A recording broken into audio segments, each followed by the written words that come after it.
அனைவருக்கும் வணக்கங்க. இன்னைக்கு நாம் பார்க்க போகிறது சாஃப்ட் சப்பாத்தி. கோதுமையினால் உண்டாக்குற சாஃப்ட் சப்பாத்தி எப்படி பண்ணணுங்கிறத குயிக்காக பார்க்க போகிறோம். அதை அந்த பாலை எடுத்தாச்சு, ஸ்டவ் எல்லாம் ரெடியாக இருக்குது. அதை நாம் லேயராக மாற்றுறதுக்கு என்ன பண்ணணுங்கிறத இப்போ பார்க்குறீங்க.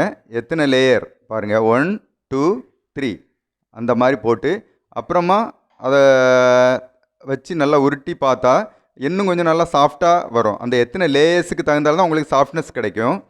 அந்த மாவு வந்து மேலே கொஞ்சம் அப்படி போட்டால் அது கீழே ஒட்டாமல் கரெக்டாக உங்களுக்கு பிடிச்சிவிடுங்க. அப்படி போட்டு இப்போ முக்கோணமாக இருக்குது. அதை ரவுண்ட் மாதிரி பண்ணினாலும் அது நம்மளுடைய கை அசைவுப்படி பண்ணால் அது ரவுண்ட் ஆயிரும். கொஞ்சம் பெருசாகின பிற்பாடு என்ன பண்ணணும், இப்போ கிட்டத்தட்ட அந்த வடிவம் வந்துட்டு இதை வந்து அந்த சூடான நம்ம அந்த இதில் வைக்கிறோம். நம்ம கொஞ்சம் தீயும் கொஞ்சம் கூட்டி வச்சிடலாம். ஸ்டவ்னுடைய அளவை கூட்டி வச்சுட்டு இப்போ வெந்துக்கிட்டு இருக்கு. அதை டக்குன்னு ஒரு கமுத்தி போட்டால் அப்புறமா இன்னும் கொஞ்சம் அந்த கீழையும் கொஞ்சம் சூடு பிடிச்சிரும். அதுக்கு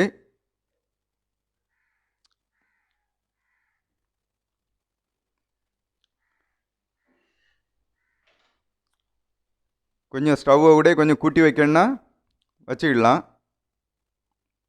கொஞ்சம் குயிக்காக உங்களுக்கு வேணும்னா கீழே அந்த கருப்பாக அடி பிடிச்சிடக்கூடாது பாருங்கள். இப்போ அந்த எண்ணெயை லைட்டாக மேலே தடவைனா சரி. நல்லெண்ணெய் பண்ணுறது உடம்புக்கு ரொம்ப நல்லது, அதனால் நல்லெண்ணெயை நம்ம யூஸ் பண்ணிக்கலாம்.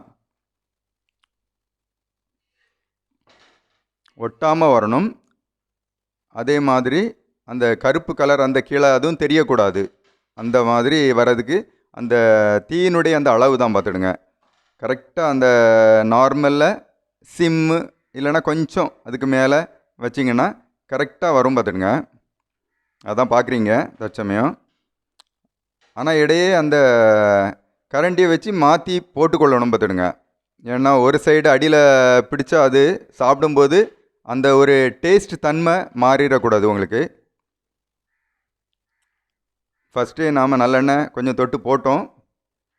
தேவைன்னா கூட கொஞ்சம் கூட அப்படி போட்டு மேலே தேய்ச்சி கொள்ளலாம். இன்னும் கொஞ்சம் சாஃப்டாக இருக்கும்.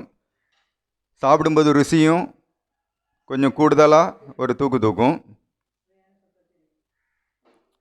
இப்போ கிட்டத்தட்ட சப்பாத்தி ரெடியாகக்கூடிய இது வந்துட்டு அதுதான் நீங்கள் பார்க்குறீங்க. இப்போ சில டைம்கள் நல்லா பொவ்வி வரும் சப்பாத்தி. அதனுடைய அந்த தீயினுடைய அளவு தான் பார்த்துடுங்க.